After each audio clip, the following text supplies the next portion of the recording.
បាទបងប្អូននេះគឺជាវិឡាតូលក់បន្ទាន់បងប្អូនបាទតម្លៃទៅជាង$30,000ទេបាទ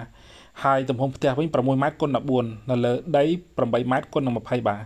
វិឡានេះផងដែរមានពីរបន្ទប់គេងហើយនិងបន្ទប់ទឹកចំនួន1បាទចូលមកដល់ក្នុងផ្ទះភ្លាមគឺយើងឃើញនៅខាងស្ដាំដៃនេះគឺបន្ទប់ទទួលភ្ញៀវបាទធំទូលាយមែនតើបាទជាមួយនឹងដេកឺហើយជាស្រេចបាទហើយបន្ទាប់មកនេះគឺជាបន្ទប់គេងទាំងពីរបាទបងប្អូនបាទ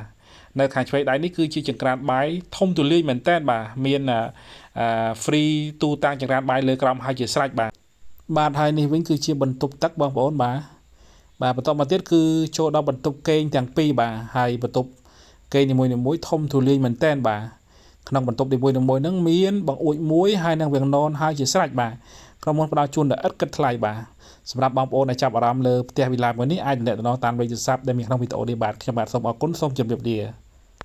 ផ្ទះក្នុងក្តីស្រមៃនៅក្នុងបុរី HM Lucky Home